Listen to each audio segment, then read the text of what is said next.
শিল্পনগরী গাজীপুরে নতুন আতঙ্ক বেকার কর্মী। তাদের অনেকে চুরি, ছিনতাই ও প্রতারণার মতো অপরাধের সঙ্গে জড়িয়ে যাচ্ছেন বলে পুলিশ জানিয়েছে।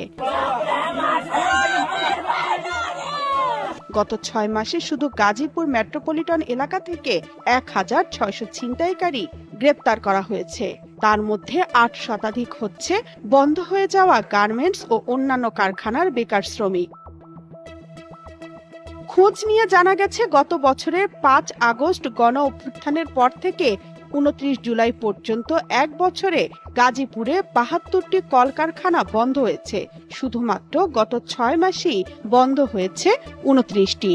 এসব কারখানা বন্ধ করায় কর্মহীন হয়েছেন ৭৩,০০০-এর বেশি শ্রমিক। তাদের অনেকে কাজ না পেয়ে পেশা পরিবর্তন করেছেন, আবার অনেকে জড়াচ্ছেন অপরাধে। মাদক কারবারেও ঝুঁকছে অনেকে।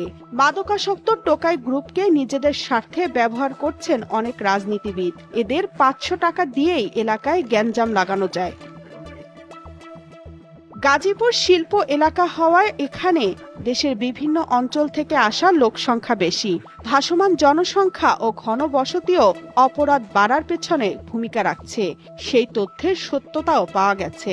দেখা গেছে, গত বৃহস্পতিবার সাংবাদিক আসাদুজ্জামান তুহিন হত্যাকাণ্ডের ঘটনায় গ্রেপ্তারকৃত ৬ জনের বাড়ি ৫টি জেলা। চৌরাস্তা, চান্দনা, বাসন, টঙ্গী সহ বেশ কিছু স্থান অপরাধীদের চিহ্নিত আস্তানা।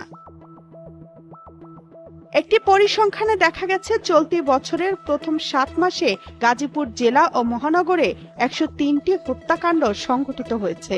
এর মধ্যে গাজীপুর মহানগরে ৪১টি এবং জেলার ৫টি থানায় ৬০টি হত্যা মামলা দায়ের করা হয়েছে। এই পরিসংখ্যানটি জেলার সার্বিক আইনশৃঙ্খলা পরিস্থিতির অবনতির একটি স্পষ্ট চিত্র তুলে ধরে। পর্যাপ্ত লোকবল এবং সরঞ্জামের অভাবে আইন প্রয়োগকারী সংস্থার পক্ষে সব জায়গায় কার্যকরভাবে নজরদারি করা এবং অপরাধ প্রতিরোধ করা কঠিন হয়ে পড়েছে বলেও গাজীপুরের পুলিশ কর্মকর্তারা জানান।